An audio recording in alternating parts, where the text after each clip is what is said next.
What's up, YouTube? Today we're going to check out the results from the grading submission for the Gold Pandas that I had sent in a while back. I'd originally sent in a 7-set 1/10 Gold Panda from 1982 to 1987, and also a few modern Gold Pandas. With the helpful videos from Numistacker, I was able to prep and get my coins ready for submission, and also even learn how to open the box properly on the right side. However, I did manage to start on the wrong end and start with the 2015, which came back in MS-70. I'm very pleased with this result since there's a lot of skepticism on whether individuals can get MS-70 grades, especially on a first-time submission, so I'm very pleased with this result. I haven't seen very many YouTubers come back with MS-70, so I'm very happy with that. Moving on, next up is a 2014 1/10 ounce 50 yuan Gold Panda, which came back in MS-69. I'm pretty pleased with this result, but I did expect better, so I'm going to have to take a look at what exactly I might have missed. Now, starting from the earlier years on the opposite end, we take a look at the 1982 1/10 ounce Gold Panda. This one came back at MS-67.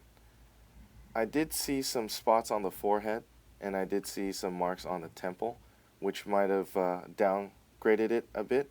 However, I didn't think it would have been a 67. I was at least hoping for a 68 on this one, so this one was a bit of a disappointment. The 1982 is a semi-key date since it's the first issue of the Gold Panda by China. So any condition that you can get is still pretty good as long as it's mint state. Next up is the 1982 1/4 ounce, which came back in MS-69. This one came back the grade I was hoping for and added quite a bit of equity by slabbing it, so I'm very pleased with this one. Next up is the 1983 1/10 ounce Gold Panda, which came back MS-69. I'm pretty pleased with this result since it adds some equity to the coin. The significance of 1983 is that it's the introduction of the 1/20th ounce, which is one of the key dates for the 1/20th series. The 1982 is the first 4-coin set, and 1983 is the first 5-coin set. Next up is the 1984 Gold Panda 1/10 ounce, which came back MS-69. I'm pretty pleased with this result as well since it does add value to the coin. I'm glad with this set. So far it's been pretty consistent with 269s and 167. The coin itself is now protected, and I no longer have to worry about it. Next is the 1985 1/10 Gold Panda. I did submit 2 of these, and this one came back MS-69. Out of all the pandas, this one is one of my favorites since I do think it's pretty cute that he's hanging on a tree about to fall.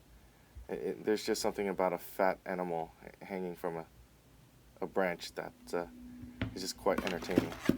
I did get 2 of these, and the second one came back in MS-68. Since I have 2, I can try to learn why, or look for why, this one came in an MS-68 and MS-69. I did see that on the forehead there was some frosting that did come off.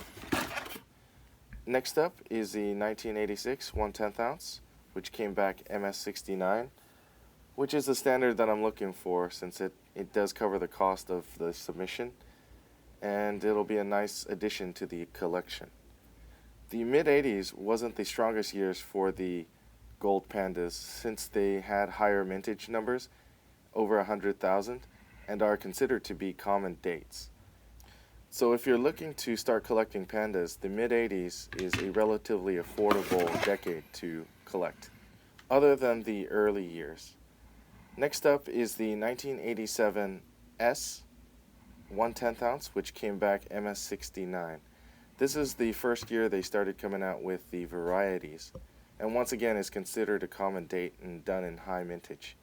So it's not one of the better dates. With the introduction of the new varieties, now you have the additions of the small date and large date varieties with the Gold Pandas, which now, for every year, there's 2 of them to collect.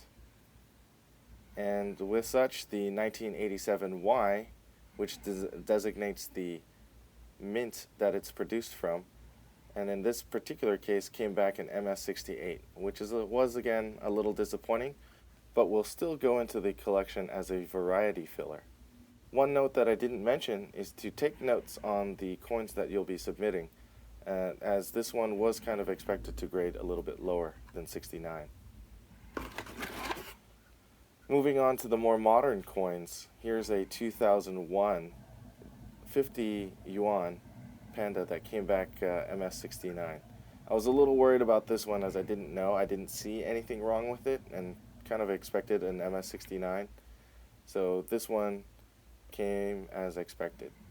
I'm very happy with this grading, as it does add instant equity to the coin, and which is a real benefit of submitting your own coin if you get the original mint packaging at the right price. Next up is the 2011 50 Yuan, which came back MS69.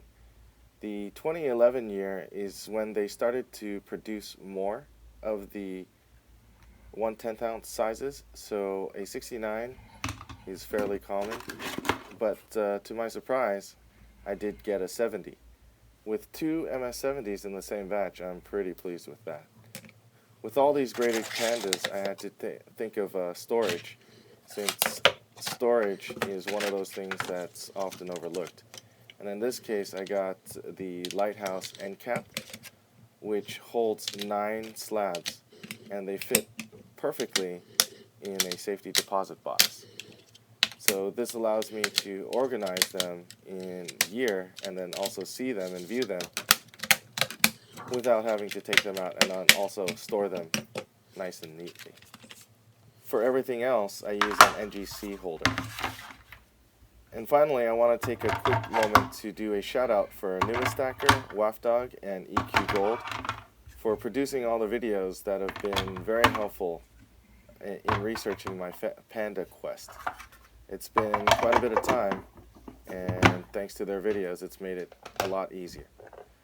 One final note is that when you submit your own coins, sometimes you can submit doubles, and if they come back different grades, you can use a loop and then check out what the different grades are.